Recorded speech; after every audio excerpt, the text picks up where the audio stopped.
¿Qué pasó el 20 de julio en Colombia? ¿Y por qué celebramos nuestra independencia este día? Para contextualizar, debemos hablar de Europa. A principios del siglo XIX, el ejército napoleónico se estaba apoderando de la península ibérica. España no se podía preocupar por sus colonias, sino por su país. En ese sentido, los movimientos independentistas de Colombia y de Sudamérica, Colombia en ese tiempo se llamaba el Virreinato de la Nueva Granada, empezaron a tomar fuerza esos procesos independentistas, que de hecho venían desde finales del siglo XVIII con el ejército comunero aquí en el Virreinato de la Nueva Granada.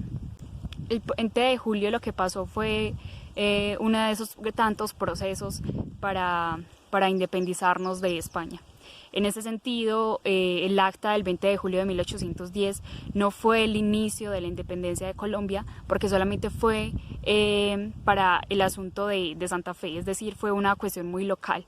Estos intentos de independencia ya se venían haciendo en muchas de las provincias de Colombia, es decir, en Antioquia, en Tunja, en Cartagena. De hecho, ya habían cartas en algunos de estos lugares, como en Cartagena, preindependentistas.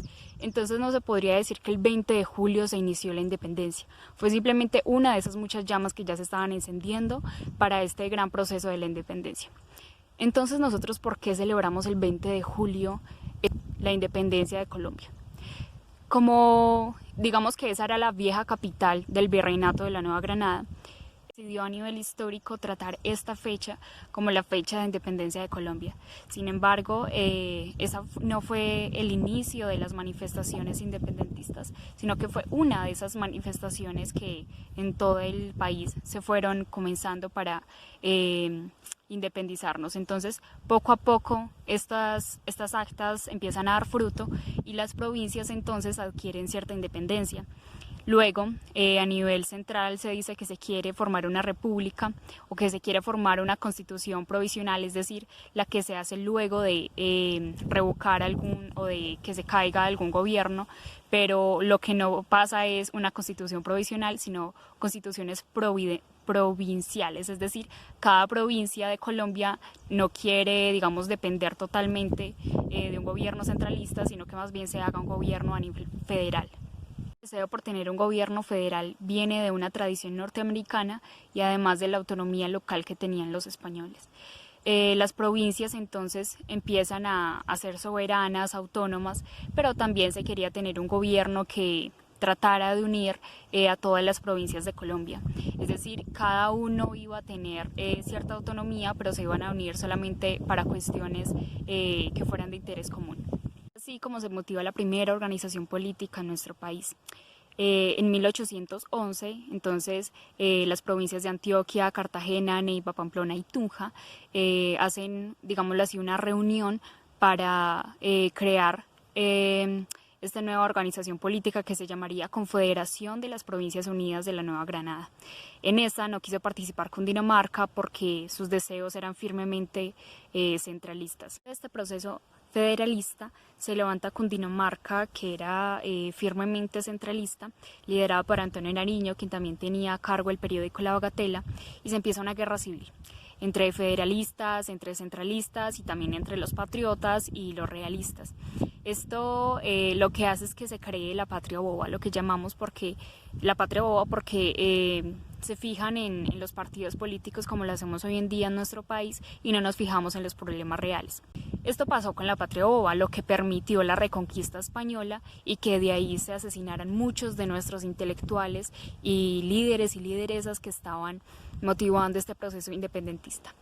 Desde la reconquista española, Simón Bolívar trató de retomar las riendas del país en 1819, pero ahora no con un Estado federalista, sino centralista, tal y como lo tenemos hoy en día.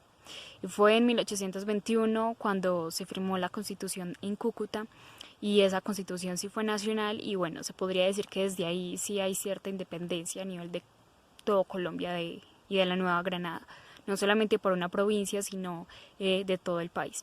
Es decir, y a modo de conclusión, el 20 de julio no empieza la independencia de Colombia.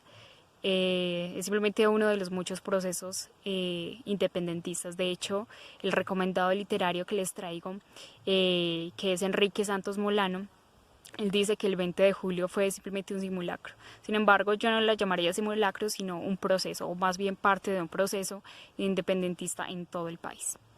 Literario se trata de Mujeres Libertadoras, las Policarpas de la Independencia. En este libro, el escritor y periodista bogotano Enrique Santos Molano retrata a mujeres que tal vez no se escuchan mucho en la historia de la independencia de Colombia, pero que fueron muy importantes. Las que más hemos escuchado es Manuela Beltrán, Policarpa Salabarrieta, pero mujeres como la Negra Magdalena, como Bárbara Forero, Rafaela Isasi, que no se nombran mucho, pero que tuvieron un papel protagónico muy importante en este trabajo de la independencia que, como ya les he dicho en este video, no se trata solamente del 20 de julio, ha sido todo un proceso de varios años y que bueno, se alcanza a concretar y que nosotros hoy en día lo celebramos el 20 de julio. En este caso, Mujeres Libertadoras deja entrever un poco más acerca de esa historia que no hemos escuchado mucho en las escuelas.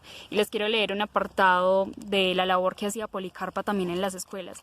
Ella venía de una clase social un poco acomodada, pues su familia tenía buen dinero y ella se quiso instruir, quiso estudiar y también ayudar para la independencia de su país. En la página 136, el libro que tengo es de la editorial Planeta. Dice, Policarpa les pronosticaba a los niños a su cargo que pronto seríamos una nación independiente y soberana, regida no por amos tiránicos, sino por los mandatos de la libertad.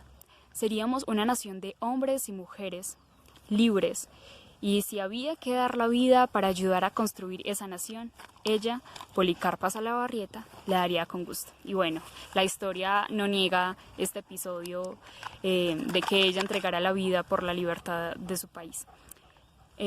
Bueno, ahí les dejo para que este 20 de julio no lo celebremos solamente izando la bandera en nuestras casas, sino que sigamos construyendo país.